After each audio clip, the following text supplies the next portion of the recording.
Assalamualaikum warahmatullahi wabarakatuh. Bagaimana kabarmu hari ini anak-anak? Semuanya masih sehat kan? Alhamdulillahirabbil alamin. Pak Guru harapkan semua masih dalam keadaan sehat dan terus tetap semangat. Baiklah anak-anakku yang berbahagia, untuk materi kali ini kita akan belajar pelajaran PAI yang hari ini sudah sampai pelajaran yang kelima, yaitu tentang keteladanan Rasulullah Shallallahu Alaihi Wasallam dan sahabatnya. Baik, untuk mempersingkat waktu, kita lanjutkan ke slide selanjutnya. Yang pertama, ini dibahas tentang kejujuran dan kasih sayang Rasulullah Shallallahu Alaihi Wasallam. Di sini disebutkan bahwa Rasulullah Shallallahu Alaihi Wasallam itu mempunyai gelar Al-Amin. Nah, gelarnya Al-Amin ini adalah yang dipercaya. Nah, ini secara singkat Pak Guru ceritakan asal mula kenapa Rasulullah Shallallahu Alaihi Wasallam diberi gelar Al-Amin. Pada waktu itu ketika Rasulullah berusia 35 tahun, Rasulullah diminta oleh pembesar-pembesar Quraisy yang pada waktu itu berselisih tentang siapa yang akan mendapatkan kehormatan untuk meletakkan Hajar Aswad di tempat semula. Dan pada akhirnya mereka sepakat menunjuk Nabi Muhammad sebagai orang yang tepat untuk melakukan hal tersebut. Rasulullah Shallallahu Alaihi Wasallam kemudian menyarankan suatu jalan keluar yang sebelumnya tidak dipikirkan oleh mereka. Beliau mengambil selembar selendang, kemudian Hajar Aswad itu diletakkan di tengah-tengah selendang tersebut. Beliau lalu meminta seluruh pemuka kabilah yang berselisih itu untuk memegang ujung-ujung selendang tersebut. Mereka kemudian mengangkat Hajar Aswad itu bersama-sama. Setelah mendekati tempatnya, Rasulullah Shallallahu Alaihi Wasallam lalu meletakkan Hajar Aswad tersebut.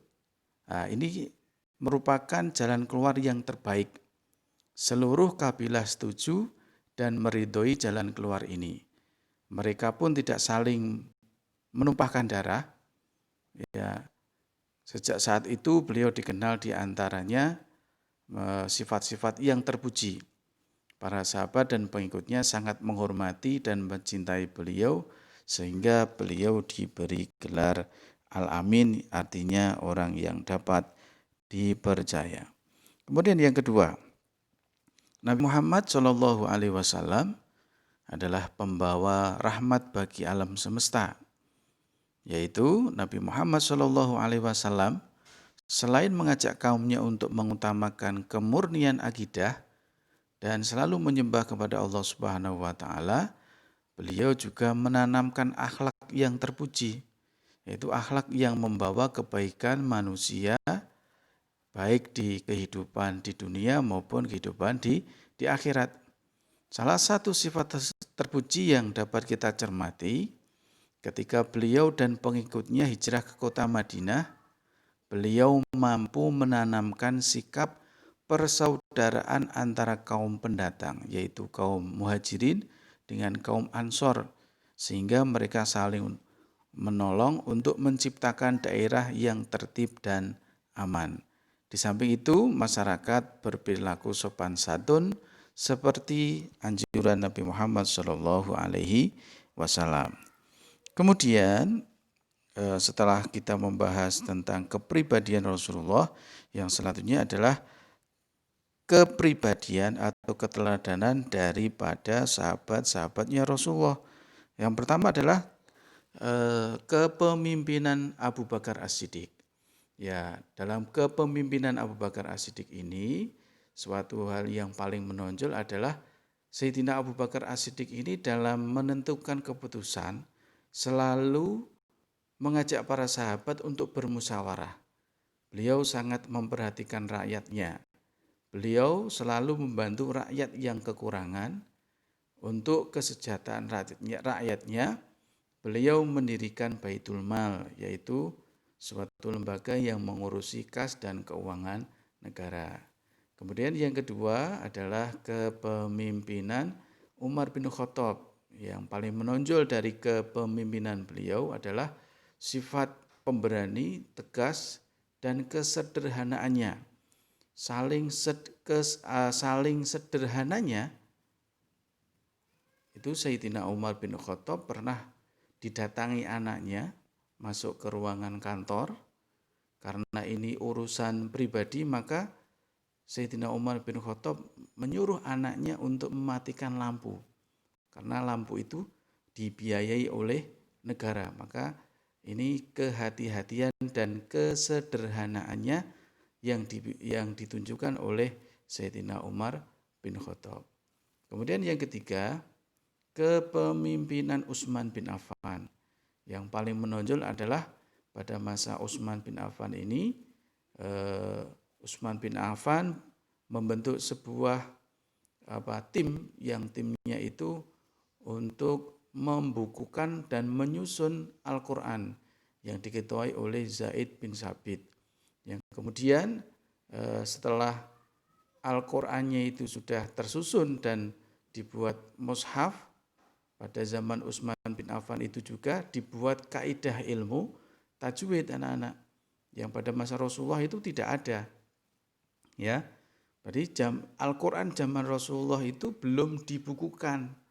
Ya, masih dalam ingatannya para sahabat. Jadi belum ada itu tanda harokat fathah, kasroh, dhammah belum ada pada zaman Rasulullah. Itu ada pada zamannya Sayyidina Utsman bin Affan. Sehingga sampai sekarang ini kita mendapatkan kemanfaatannya. Ya, kita mendapatkan bisa membaca mushaf Al-Qur'an dengan baik dan benar. Kemudian yang terakhir yaitu kepemimpinan Ali bin Abi Thalib. Ya, kepemimpinan Ali bin Abi Thalib yang paling menonjol adalah masalah pendidikan. Karena Ali bin Abi Thalib ini termasuk sahabatnya Rasulullah yang paling cerdas. Karena cerdasnya sampai-sampai Rasulullah mensifati Ali bin Abi Thalib dengan sebuah makalah. Rasulullah mengatakan, "Ana Madinatul ilmi wa aliyu babuha." Kata Rasulullah, saya ini adalah kotanya ilmu, sedangkan Ali bin Abi Thalib adalah pintunya. Maka tidak heran pada zamannya Ali bin Abi Thalib ini banyak madrasah-madrasah atau sekolah-sekolah atau ilmu pengetahuan itu berkembang pesat dalam masa Sayyidina Ali bin Abi Thalib. Ya. Sebagai penutup anak-anak, apa yang sudah Pak Guru sampaikan tadi, kita ambil hikmahnya bahwa Rasulullah itu adalah rahmatan lil alamin. Ya, artinya membawa rahmat bagi seluruh umat manusia. Tugas kita adalah meneladani dalam kehidupan sehari-hari.